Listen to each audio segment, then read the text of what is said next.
ya estamos de vuelta en el canal Vive de BTR haciendo esto que hemos llamado Abro Hilo. Estoy muy feliz, muy contento porque en esta noche, una noche especial como cada sábado, tenemos a un excelente invitado. Él es sociólogo, creador de contenido, tiene un podcast que hablan de todo literalmente.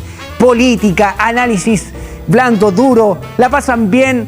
Quiero que recibamos con un fuerte aplauso al gran Darío Quiroga.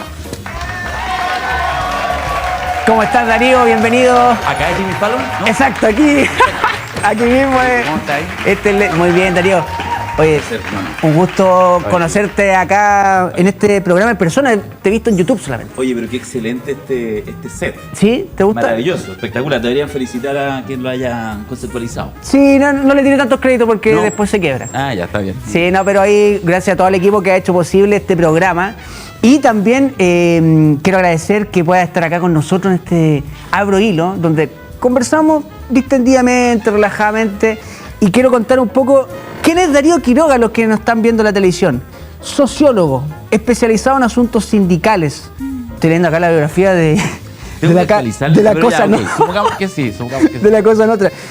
Tuviste recientemente un libro, Alienígenas. Sí, ya cumple 2 años, un libro que hicimos junto a mi querido amigo, periodista, futuro psicólogo Julio Pastén, que fue interesante porque fue post-estallido, hicimos una recolección de fotografías del centro de Santiago y fue un libro que tiene harto análisis que yo creo que incluso hoy día, después del plebiscito salida, con la caída en desgracia del apruebo, creo que va a ser interesante revisitarlo porque de alguna manera mirar lo que fue la expresión popular en esos tiempos fue interesante. Es muy bueno eso. El libro trata entonces del análisis de los grafitis y Exacto. todo lo que ocurrió con el estallido social.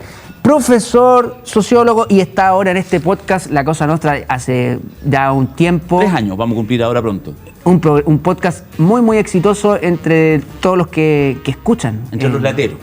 Es de lateros y lateras. La Cosa Nostra. Me gusta el programa. Yo quería proponerte, al igual como lo hacen en La Cosa Nostra, que hacen el podcast sin pauta, que esta entrevista la hagamos sin pauta. ¡Ah! ¡Qué susto! Ya. Porque tú eres una persona que está siempre ahí con los temas actuales y me gustaría que tú eligieras algo de lo que ha ocurrido esta semana y nos pudieras dar tu opinión. Lo más reciente tal vez a mi gusto es lo que hizo el presidente Boric ahí en la ONU, todo esto lo que pasó con Jimmy Fallon. ¿Sabes qué? Eso es bueno, ¿ah? Mira, yo, fíjate, Felipe, a mí me encanta y de hecho soy medio obsesivo al respecto. La gente que escucha el podcast lo sabe, quienes van a los seminarios de La Cosa Nostra. A mí me fascina a veces temas que son súper pequeños, cosas que han pasado, que no es la noticia principal, sino es lo accesorio. ¿Qué cosas encierra? Fíjate que lo que pasó ayer en redes y esta construcción de percepciones, yo creo que si hay algo que define el tiempo actual que estamos viviendo es la búsqueda desesperada de ciertos sectores, de ciertos poderes, ojo, no, aquí no hay nada ingenuo, poderes políticos, económicos, incluso a veces transnacionales, de tratar de influir en la percepción de la gente. Esto que hemos hablado permanentemente, qué sé yo, que el algoritmo, que las burbujas de percepción. Fíjate que lo que pasó con Jimmy Fallon es bien interesante. Quienes ven o hemos visto alguna vez, yo lo he visto varias veces, el late de este tipo muy interesante. Muy parecido a este, por supuesto. Muy parecido a este. Tenéis un tipo, ¿ah? Tenéis un tipo. Claro. Sí. Guau, no, sí, tiene los... Además que se dejó barbita ahora sí. Fallon, efectivamente. Y entonces lo que hace, y algunos lo han comentado, y alguna gente que está viendo esto lo sabe, es que sencillamente él agarraba el chuleteo, tiene que hacer contenido todos los días. Entonces, aprovechando la visita a los jefes de Estado en la ONU, ¿qué es lo que hace? El equipo de producción, los libretistas, le ponen imágenes, las fotografías oficiales de los presidentes y le hace ahí un feedback. Ahí está la foto. Ahí está la foto. Pero junto con esa foto mostró, yo vi 10, 12 Exacto. fotos más en una rutina de inicio de un late clásica. Bueno, ¿qué es lo que hacen? Agarran como si Jimmy Fallon estuviera preocupado de Gabriel Boric y de burlarse de él, ya nadie lo respeta, el merluzo. Toda esa imbecilidad patriotera, no tiene otro nombre, que es esta locura, pero ojo, es una locura peligrosa, de tratar de engañar. Siempre sacar la cuña, sacar la palabra, sacar la frase y en este caso incluso sacar una parte de una rutina de un presentador semicomediante norteamericano para instalar una idea. Claro. A nivel de política interna, que es la idea de que en realidad mira cómo se burlan de este presidente. Y es falso. Pero tú sabes que el tema, Felipe, da lo mismo que sea falso. El punto lo hicieron. Mira. Cuando vienen, cortan solo este pedazo y lo esparcen en redes, la pregunta es quién gana, quién tiene más capacidad de que ese contenido, de que esa verdad, que no es verdad, sea la que impere. Y tal como hay muchos que después dicen, oye, pero mira, fíjate si esto es parte de una rutina, lo que mismo yo estoy diciendo ahora, puede que no importe tanto, porque el daño, todos los días, ya está hecho entre quienes son capaces de construir burbujas de percepción. A mi juicio, esto que estoy diciendo es parte fundamental por la cual ganó el rechazo. Que es una Esa es tu discusión tesis. O sea, yo creo que es una... No es la única razón en el tema específico del rechazo, pero es una cosa fundamental. Ya creo que a esta altura del partido nadie podría sostener que quizás la razón principal, si es que no es la primera, será la segunda. Yo creo que es la principal de las percepciones que tenía la gente de Arica a Punta Arenas, era que la vivienda propia se iba a terminar. Mira. Yo creo que esa probablemente fue la principal mentira. A mí me tocó incluso verlo en regiones. Estuve en esos días en Illapel, en terreno, y la gente, yo hablaba con varias personas en distintas partes de Chile, de verdad había una preocupación respecto a que la nueva Constitución impidiera la vivienda propia. Bueno, eso quedó instalado. Entonces, ese tipo de, lo que uno llama fake news, pero ese tipo de burbujas de percepción, de poder construir relatos que aumentan tus niveles de inseguridad, de lo que sea, de que te van a quitar la casa propia, de que alguien que tiene un apellido mapuche va a tener más derechos que tú, que el inmigrante va a tener... Eso es una cosa, un fenómeno creciente, global, mundial, que son los temores crecientes de la ciudadanía, de lo desconocido, de lo ajeno. Y si tú a eso le agregas una mala intención y capacidad de replicar ese discurso, el cóctel es complicado, ¿eh? Y eso, fíjate que es un tema re complejo, porque cada vez más nos va a costar como humanidad, ya ni siquiera es un tema de un fenómeno de Chile, si ganó la prueba, ganó el rechazo. Creo que hay un tema súper global de humanidad de a qué creo. Y finalmente, como dice un amigo por ahí, uno cree lo que quiere creer, ¿no? Y nueva era, por así decirlo, donde hay también una desconfianza en las instituciones, por un lado, por otro, crecen las comunidades en Internet. Hay un autor que habla como el enjambre, que se reproducen estos sonidos en las redes sociales y que finalmente mete bulla, pero hay poca profundidad. Sí. Darío, y tú, en tu visión como sociólogo, ¿qué piensas del fake news? Pero ¿hay una estrategia pensada? ¿Qué debiéramos hacer en ese aspecto como para no caer en el engaño? Porque tú dices que el rechazo también gana en parte por eso, y es preocupante porque en la mentira tú puedes sostener todo. Y eso igual daña las democracias, daña los gobiernos. Sí, claro, si el tema es que, o sea, yo tengo la sensación que a ver, hay una parte, quiero hacer solo un prólogo a lo que voy a decir.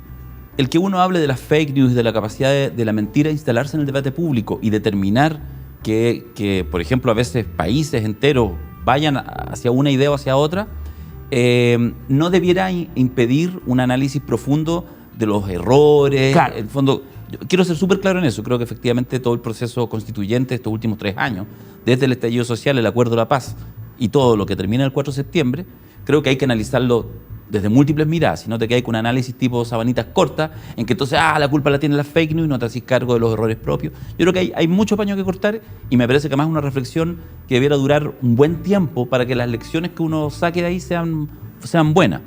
Dicho eso, el tema de la manipulación de la verdad, el criterio de verdad, desaparece. No lo digo yo, o sea, es un tema que está en la filosofía contemporánea. El criterio de verdad desaparece. Y eso es un tema bastante crítico. No estamos hablando solamente si te quitan o no te quitan la casa propia. Estamos hablando de líderes mundiales que en estos años, y quizás en el futuro nuevo, descreen de la crisis climática.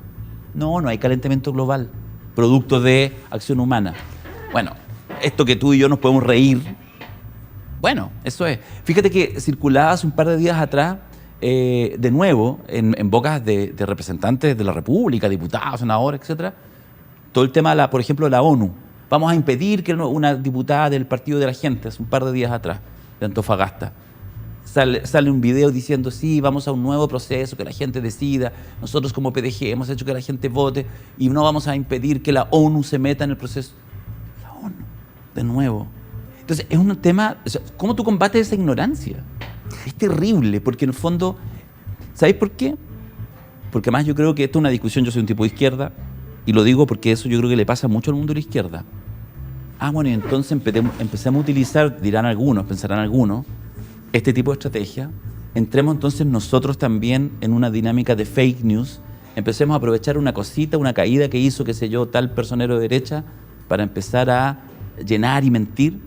Yo creo que es súper complejo, porque cuando tú entras en esa dinámica, es probable que en unos pocos años más ya no haya un lado de afuera, porque finalmente, como ir por la verdad por delante va a tener poca rentabilidad, quizás lo que hay que hacer es tratar de combatir la mentira con la mentira. Y eso es una discusión ética muy compleja para el futuro, para los medios y para quienes hacen política o quienes participan en general en el debate público. Muy interesante lo que tú dices. Y bueno, Darío, también quería aprovechar de preguntarte, y leí por ahí un tuit tuyo donde decías que encontraste un poquito... No me saqué los tweets. Mira, yo tengo súper claro una cosa: jamás seré autoridad. Ya, perfecto. No, jamás. Ya. Duraré 24 horas en cualquier cargo que me... Claro, a propósito del impasse si tú de Cataldo y todo esto. Sí, yo sé. Mira, te quiero preguntar porque leí que encontraste un poquito desabrido el discurso del presidente en la ONU. ¿Tuviste la sensación de que iba a hablar otros temas? ¿Cómo lo encontraste? Sí, sí lo encontré fome. A ver, encontré que fue un discurso correcto, ¿ya? Pero fue un discurso súper interno. De hecho, me pasó lo siguiente, lo escuché en vivo cuando lo estaba dando. Me perdí quizás los primeros 2 minutos. Ya, lo escuché. Sí, ya. Pero como que, a ver, ya. Entonces, cuando termina el discurso, es una cosa importante en comunicaciones. Terminó el discurso. ¿Qué dijo? Al tiro, ¿qué es lo que te quedó? Claro. Dame una idea, 2. 3 ya sería mucho. ¿Es una o 2? No me queda ninguna idea. Ahora, y después escuché, fíjate, yo soy muy enamorado del proceso colombiano y sigo en particular al presidente Gustavo Petro desde que era alcalde de Bogotá hace casi 10 años atrás, y lo he seguido con atención, y conozco, no lo conozco a él, pero me ha tocado conocer a parte del equipo que trabajó con él en la alcaldía de Bogotá hace tiempo atrás. Entonces lo miro con atención, así que escuché el discurso de Gustavo Petro. Y de hecho, efectivamente, ya en las horas siguientes yo dije, este discurso va a trascender. Y ya ha trascendido. Es un discurso, yo invito a que lo escuchen quien quiera, donde, que además él llega y dice, vengo de un país, de una belleza maravillosa, de las mariposas amarillas, y cuando va entrando en esa poética, cierra el primer minuto del discurso diciendo, vengo de un país de una belleza ensangrentada. Fíjate que una frase así, al tiro te hace un marco, te establece un marco conceptual desde donde habla, una belleza ensangrentada, porque además es como, te choca, digamos, la contradicción de ambas palabras. Y entonces él trabaja solo una idea, lo absurdo de la guerra contra el narcotráfico. De hecho, esa ley incluso es reiterativo.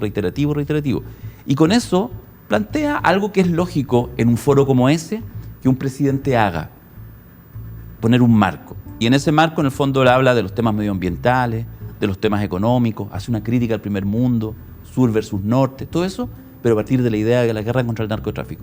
Entonces es un discurso que es fácil de aprender, que deja algo, y seguro es un discurso que va a trascender a la historia. En los próximos años se va a recordar. El discurso de Gabriel Boric es un discurso que yo creo que pasa por muchos temas, que es correcto, pero que no te deja nada muy profundo. Pero déjame terminar solo la idea diciendo que después lo volví a escuchar ayer en la noche. Lo volví a escuchar, dije, a ver, vamos a escucharlo. De hecho, lo puse en YouTube y lo puse en velocidad un poco acelerada, 1.25. Y se escucha mejor, fíjate. Tonteras que después me pasan la cuenta. Y entonces al escucharlo, lo volví a encontrar, de hecho, más fome, pero lo entendí. ¿Sabéis por qué? Lo entendí en el siguiente sentido. Claro, yo creo que ha sido tan complejo lo que ha pasado en las últimas semanas y sigue siendo todavía tan grande el charchazo de la derrota, del apruebo, y lo que implica también las consecuencias para el gobierno, que es probable que no tenía otra alternativa en este minuto que hacer ese discurso, porque en realidad es un discurso interno. Él le está hablando solo a los chilenos y chilenas. Pareciera que le habla a los otros líderes, pero le dice cosas que no le importan. Mencionó hasta los porcentajes, dijo el 38 versus 62. ¿Qué es eso? No le importa a la gente, no. Entonces hizo un desagregado. Y yo creo que eso, fíjate, solo termino diciendo que lo entendí, creo que no tuvo otra alternativa, pero que vuelve a encerrar una complejidad. O Gabriel Boric y su gobierno son capaces de construir un marco, un relato, una priorización para que tú y yo lo entendamos fácilmente, o va a andar en una lógica como de abarcar, solo de abarcar, y de que lo único distintivo que sea es que es joven, es que es una nueva generación, que es impugnador, etcétera, pero le falta, insisto, ese marco estratégico para entender, esta es la razón por la cual vale la pena apoyar a este gobierno. Y eso yo creo que todavía está ausente, es es un desafío pendiente de Boric. Darío, y estaba pensando mientras tú hablabas, ¿qué te pareció la reaparición del expresidente Piñera, donde dijo que la convención había sido un mamarracho, dijo que otra cosa es con guitarra, salió como estuvo escondido y después salió con ácidas críticas? ¿Qué piensas tú en ese sentido? ¿Dónde está la oportunidad del presidente actual para encauzar un proyecto que era muy ambicioso, que la gente también lo elige porque esperan un cambio, pero con esta reaparición del presidente Piñera, ¿sientes que fue buena, algo incorrecto? Yo lo de Piñera lo encuentro vergonzoso. Y yo no sé si en algún minuto ellos, esa élite, Piñera el principal, de verdad no les dará un poco de vergüenza. Mira, lo digo por lo siguiente. Más allá de la diferencia que uno puede tener. Piñera no salió ni con un tuit durante 2 meses de campaña de la prueba del rechazo. Un expresidente de Chile, de hecho, donde se inició el proceso constituyente, no salió a entregar una sola opinión, ni en formato de tuit. O sea, ni siquiera una entrevista, una aparición, ni un discurso, ni en formato de tuit. Escondido, lo tuvieron escondido como la lepra. El chiste de que era como Alf surgió. Pero de verdad, más allá, el chiste de Alf es vergonzoso. Así pasó con también los principales líderes de la derecha, que tampoco salieron, que incluso en los días posteriores han festinado en matinales, estoy visto, y Morey decir, bueno, sí, nos tenían medio guardados, en fin, no sé qué. Como un chiste, porque efectivamente pusieron a otros adelante, porque ellos eran impresentables. Pero ¿sabéis qué? Tú me preguntas por Piñera, y yo digo, uno a veces hace eso, ¿eh? Es como una cosa media ladina. Entonces, te cagaste a alguien, le robaste la billetera a alguien, estafaste aquí, desapareciste un tiempo y después pasa un tiempo y aparecen. Eso te ha pasado, ¿no? Pasa a veces. Y llega el sinvergüenza y como que ya pasó tiempo y es como tan descarado que uno a veces dice como, ¿qué le voy a decir el weón descarado? Con Piñera me pasa eso. O sea, encuentro que es un descaro. Entonces, ¿qué le vaya a decir? Bueno, sí puede hablar, pues, obvio. De hecho, va a hablar. Pues. Es expresidente, lo invitan a reuniones, tiene medios, si quiere se compra un medio, va a hablar. Pero yo no sé si en algún minuto, en la noche, cuando se acuesta, de verdad no le dará vergüenza a alguien que fue presidente de Chile 2 veces, que no entregó una sola opinión en el proceso más decisivo de los últimos años, llegar ahora como un sinvergüenza que estafó a medio mundo con la cara sonriente. Le puede resultar, pero me sigue pareciendo impresentable, fíjate.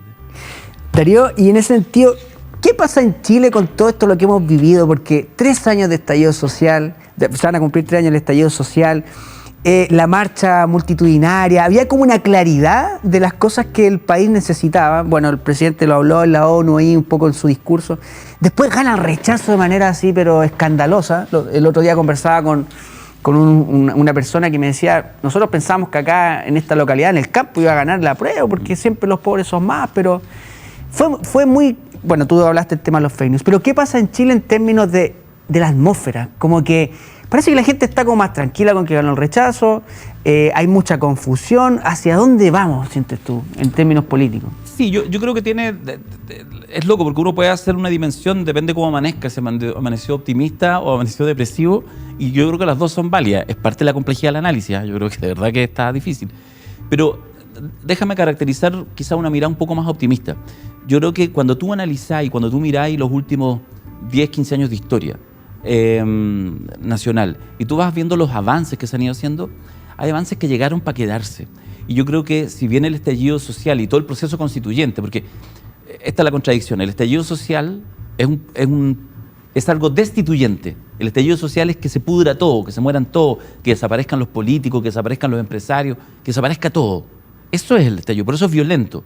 Ahora, eso genera, para impedir que cayera el gobierno de Piñera, en 4 semanas se entrega la Constitución y se inicia un proceso constituyente. Pero el proceso constituyente que estamos viviendo, que trata de consolidar cambios que ha venido generando la sociedad chilena en los últimos, por lo menos 10, 15 años, diría yo, convive con este proceso destituyente. Y eso yo creo que es lo que hace esta complejidad, eso es lo que hace contradictorio el 80-20 y 2 años después el 62-38. Pero es parte de esa misma contradicción. ¿Cuál es la parte positiva? Que los cambios se están cursando. Mira, una de las variables, quizás la más importante a mi juicio, de estos últimos 3 años y del estallido social, tiene que ver con la 4ª ola feminista. Ya. Si tú me apuras a mí, decís, quédate con algo, absolutamente. Yo creo que no es posible entender el 18 de octubre del 2019 sin entender el mayo del 2018. ¿Te acuerdas? En mayo, donde se llenó de mujeres llenando la Alameda en movilización en todas partes, separatistas, es decir, además mujeres solas, que ningún hombre participe porque este espacio es nuestro. Bueno, eso es algo de época. Eso tiene que ver con lo que fueron las luchas del aborto 3 causales y tiene que ver con una serie de cosas, con la paridad, con cosas que llegan para quedarse. Pueden tener reflujo, pueden tener retroceso, sin duda, pero no es algo que uno pueda poner el freno de mano y que la historia empiece a andar para atrás. Entonces, cuando yo miro ese tipo de cosas, la conciencia medioambiental, etcétera, son cosas que vienen para quedarse y que se van a ir acomodando. O sea, yo creo que en ese sentido hay procesos muy positivos que vienen. Ahora, eso no quita, insisto, que haya desconfianza, que haya un clima a veces como de mucho desprecio de la política, que haya también intentos de, a través de las fake news y otras cosas, de confundir, de meterle niebla al proceso, por supuesto. Pero fíjate que con todas las complejidades del mundo, a mí me parece que hay una lógica como de avance, que hay que, por supuesto, consolidarlo en términos políticos, para más generar una sociedad un poquito más despierta, más inteligente, que sea capaz de gestionar sus problemas en el día a día y no solo con un estallido social cada 30 años. Eso diría yo. Darío, y el proceso constituyente. ¿Perdimos una oportunidad histórica y ya lo que venga no tenemos que tener esperanza? ¿O tú crees que finalmente se van a poner de acuerdo y va a haber una nueva constitución? Ya, aquí viene la parte... Yo tengo una visión súper crítica, que lo he planteado en varios espacios, en un propio podcast. Yo tengo la sensación que este proceso constituyente respondía a una necesidad, que era la necesidad de darle un cauce a una crisis gigantesca que fue la crisis de octubre. Es un proceso constituyente que surge a partir de la violencia. Eso es bien heavy, pero es. O sea, no podéis decir, o sea, ¿por qué acordaron el 15 de noviembre del 2019 hacer una nueva constitución? ¿Lo acordaron porque había un debate público, sería bonito una nueva constitución? No, era porque estaba Chile ardiendo por los 4 costados y Piñera estaba a punto de caer y se hace este pacto. Por eso yo soy muy crítico de aquellos sectores políticos que ahora se restaron, que fueron por el rechazo, porque me parece que incumplen lo que prometieron. Pero bueno, en ese sentido creo que este ciclo queda trunco. Yo sigo sosteniendo, lo dije antes y lo digo después, que el 4 de septiembre se cerraba un proceso. Y se cerró de la manera que se cerró. No es la deseable, pero se cerró. Hay que ser ahí honesto en eso.